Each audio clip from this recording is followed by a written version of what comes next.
Hello friends, आज हम tripartite struggle for Kannauj में आगे चलेंगे। लास्ट लेक्चर में हमने पालास के बारे में देखा था, पाल एम्पायर के बारे में देखा था जिसके फाउंडर गोपाला थे। उसके बाद धर्मपाला आते हैं जो विक्रमशिला यूनिवर्सिटी को फाउंड करते हैं और सोमपुरा महावीरा को बनवाते हैं। इसके बाद में देवपाला को देखा था हमने, जहाँ से हमें बिहार के कॉन्टैक्ट जावा और सुमत्रा से पता चले। इसके बाद में अब हम गुर्जर प्रतिहार देखेंगे।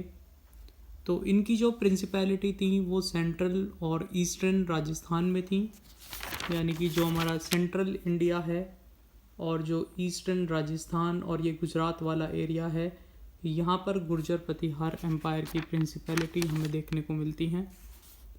इनका इनिशियल कैपिटल भीनमल था और अरब ट्रैवलर से हमें पता लगता है कि गुर्जर प्रतिहार के पास में बेस्ट कैवलरी थी और ये घोड़े इंपोर्ट किया करते थे सेंट्रल एशिया में। तो सेंट्रल एशिया से ये घोड़े इंपोर्ट किया करते थे और ये इनके इंपोर्ट का एक बहुत ही इम्पॉर्टेंट आइटम था। अल मसूदी जो कि बगदाद का नेटिव था, वो गुजरात को विज़िट करता है 9th सेंचुरी में 915-916 एडी में और गुर्जर प्रतिहार एम्पायर के बारे में हमें कुछ जानकारी देता है। ये गुर्जर प्रतिहार किंगडम को अल जुजूर बुलाता है और कहता है कि इनके एम्पायर में 1,80,000 गांव, शहर और रूरल एरियाज़ थे और इनका एम्पायर 2000 किलोमीटर बाई 2000 किलोमीटर का था। ये कहता है कि गुर्जर प्रतिहार की आर्मी की 4 डिवीज़न थी, जिसमें 7 लाख से 9 लाख आदमी हुआ करते थे। जो नॉर्थ की आर्मी थी वो मुल्तान के रूलर से फ़ाइट किया करती थी, साउथ की आर्मी राष्ट्रकूट के साथ में लड़ाइयाँ करती थी और ईस्ट की आर्मी पालास के साथ में फ़ाइट किया करती थी। ये कहता है गुर्जर प्रतिहार रूलर्स जो थे उनके पास में बेस्ट कैवलरी थी, क्योंकि ये इंपोर्ट किया करते थे घोड़े सेंट्रल एशिया से। और कहता है गुर्जर प्रतिहार एम्पायर की सी का कोई एक्सेस नहीं था गुर्जर प्रतिहार एम्पायर को। तो यहाँ से हमें लॉस ऑफ गुजरात का पता चलता है। गुर्जर प्रतिहार एम्पायर के जो रूलर्स थे उन्होंने कन्नौज में बहुत फाइन बिल्डिंग्स और टेम्पल्स को बनवाया था और 8th से 9th सेंचुरी के बीच में बहुत सारे स्कॉलर्स बगदाद के कैलिफ की कोर्ट में भेजे जाते हैं और वो वहाँ पर इंडियन साइंस को, स्पेशली अलजेब्रा और मेडिसिन को इंट्रोड्यूस करते हैं। तो यहाँ से जो है इंडियन साइंस, स्पेशली अलजेब्रा और मेडिसिन, ये अरब वर्ल्ड में फैलाई जाती है। अब इनके जो पहले रूलर्स हैं गुर्जर प्रतिहार के वो हैं नागभट्ट वन। तो ये गुर्जर प्रतिहार एम्पायर के फाउंडर हैं नागभट्ट वन। तो ये रेजिस्टेंस ऑफर करते हैं अरब रूलर्स के ख़िलाफ़ में, जो कि राजस्थान और गुजरात वाले एरिया को एनक्रोच कर रहे थे। तो उनके ख़िलाफ़ में ये रेजिस्टेंस को प्रोड्यूस करते हैं। तो जो गुर्जर प्रतिहार रूलर्स थे अर्ली, वो गंगा वैली को और मालवा रीजन को कंट्रोल करना चाहते थे, बट जो राष्ट्रकूट रूलर है ध्रुवा 3, वो इन्हें हरा देता है।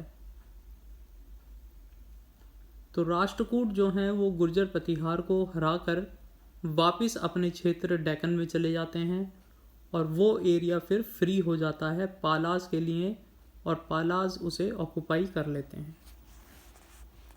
इसके बाद में भोज आते हैं।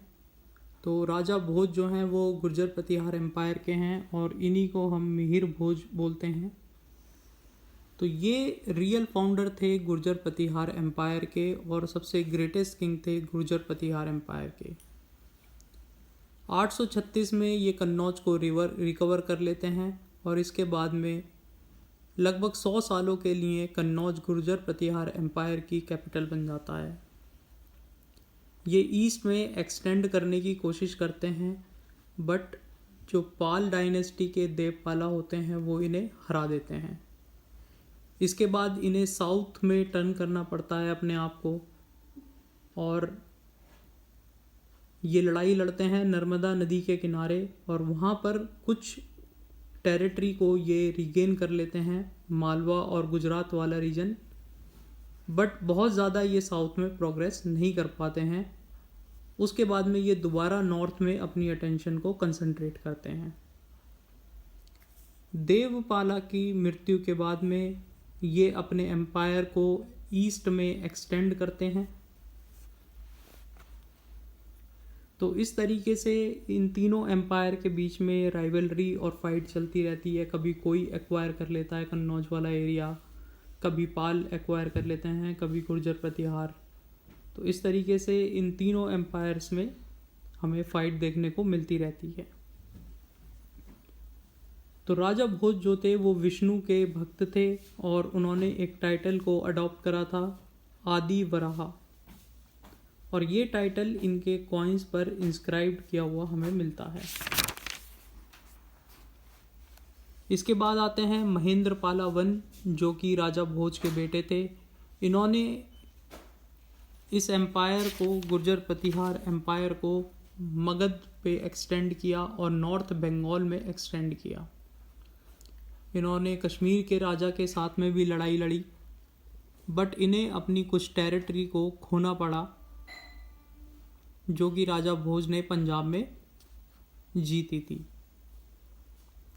तो गुर्जर प्रतिहार एम्पायर जो है वो नॉर्थ में करीबन 100 साल के लिए डोमिनेट करता है। उसके बाद में आते हैं महिपाल। ये राजा भोज के ग्रैंडसन हैं, और एक जो ग्रेट संस्कृत पोएट हैं राजशेखरा, वो इनकी कोर्ट में रहते हैं, महिपाल की कोर्ट में।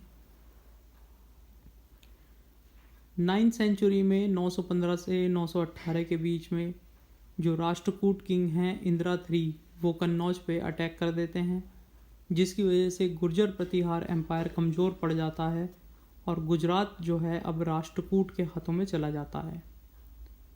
इसके बाद में कृष्णा III जो हैं वो 963 में इन्वेड कर देते हैं नॉर्थ इंडिया को, और गुर्जर प्रतिहार रूलर को डिफीट कर देते हैं, और फाइनली अब गुर्जर प्रतिहार एम्पायर जो है वो डिसॉल्व हो जाता है।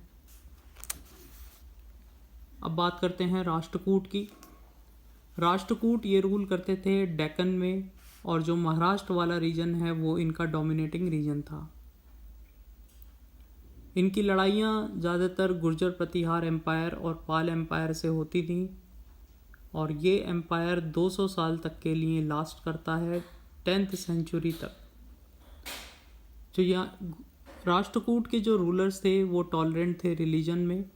ये शैविज़म, वैष्णविज़म और जैनिज़्म तीनों को पैटर्नाइज करते थे, और जो फेमस रॉक कट टेम्पल है शिवा का एलोरा में, वो राष्ट्रकूट रूलर कृष्णा I द्वारा बनाया गया है। ये मुस्लिम ट्रेडर्स को परमिट करते थे कि वो सेटल हो सकें इनके किंगडम में, और वो इस्लाम को भी प्रीच कर सकते थे। और मुस्लिम्स ने यहाँ पर मॉस्क भी बनाए, जहाँ से वो डेली प्रेयर्स किया करते थे। तो ये जो टॉलरेंट पॉलिसी थी सभी रिलीजन्स के लिए राष्ट्रकूट रूलर्स की, इसने फॉरेन ट्रेड को बहुत ही प्रमोट किया, और इसका फ़ायदा फिर फाइनली राष्ट्रकूट एम्पायर को भी मिलता है। इनका एम्पायर एक रिच एम्पायर बन के उभरता है। तो बात करें सबसे पहले दांती दुर्गा की। दांती दुर्गा राष्ट्रकूट एम्पायर के फाउंडर थे, और इन्होंने अपनी कैपिटल को एस्टेब्लिश करा मान्यखेत या फिर मलखेड़, जो कि आज की डेट में मॉडर्न शोलापुर है। दांती दुर्गा ने एक रिचुअल भी परफॉर्म किया था जिसे हम कहते हैं हिरना ग्रभा। इसके बाद गोविंदा III, ये गुर्जर प्रतिहार रूलर नागभट्ट को हराते हैं और मालवा रीजन को एनेक्स कर लेते हैं। ये श्रीलंका के किंग को भी कैप्चर कर लेते हैं और उसे बंदी बनाकर हलापुर में लाते हैं। इसके साथ साथ लंका के जो लॉर्ड हैं उनकी 2 स्टैचू को ये मान्यखेत लेके आते हैं और वहाँ पर एक शिव टेम्पल के सामने उसे इंस्टॉल कर देते हैं as a pillar of victory. इसके बाद आते हैं अमोघ वर्ष, जो कि गोविंदा 3 के बेटे होते हैं। ये एक कन्नड़ बुक लिखते हैं, कवि राजमार्ग, और इनका जन्म एक मिलिट्री कैंप में होता है जब इनके पिता गोविंदा 3 रिटर्न कर रहे होते हैं नॉर्थ इंडिया में अपनी सक्सेसफुल कैंपेन के बाद में। तो अमोघ वर्षा का जन्म जो है एक मिलिट्री कैंप में होता है। कृष्णा 3 जो हैं ये छोला किंग परांतका 1 को हटाते हैं, उनको डिफीट करते हैं और रामेश्वरम में एक पिलर ऑफ विक्ट्री को बनवाते हैं, कृष्णा 3। तो फाइनली जो है हमें सिचुएशन देखने को मिलती है, ये गजनी एम्पायर है। फाइनली गुर्जर प्रतिहार एम्पायर विक्टोरियस होता है कन्नौज के ऊपर, ज़्यादा समय के लिए ये रूल करते हैं। यहाँ पर हमारे ईस्टर्न साइड में पालाज हैं और पालाज के बाद में आते हैं Sen dynasty, SEN Sen dynasty आती है। और डेक्कन में हमें देखने को मिलते हैं राष्ट्रकूट, जिनकी कैपिटल होती है मान्यखेत, और ये है छोला किंगडम। तो कन्नौज का जो पुराना नाम है, एंशियंट नेम है, दैट इज़ महोदय या फिर महोदय श्री, महोदय, ये कन्नौज का पुराना नाम है महोदय। तो आज यहीं तक रखेंगे और नेक्स्ट लेक्चर में हम पॉलिटिकल और ऑर्गेनाइजेशन हम देखने की कोशिश करेंगे इन तीनों एम्पायर की। तो आज के जो हाइलाइटेड पॉइंट्स हैं, दैट इज़ नागभट्ट 1 जो हैं ये फाउंडर हैं गुर्जर प्रतिहार एम्पायर के, और मिहिर बहुत जो हैं ये ग्रेटेस्ट किंग हैं गुर्जर प्रतिहार एम्पायर के। ये टाइटल अडॉप्ट करते हैं आदि वराह। और इसके बाद में अगर हम देखें राष्ट्रकूट के जो फाउंडर हैं दैट इज़ दंती दुर्गा, और ये एक रिचुअल परफॉर्म करते हैं हिरण्यगर्भा। और अमोघ वर्षा का जन्म जो है वो एक मिलिट्री कैंप में हुआ था, और कन्नौज का जो पुराना नाम है वो महोदय था। तो with this we end this part number 2 of tripartite struggle for Kannauj.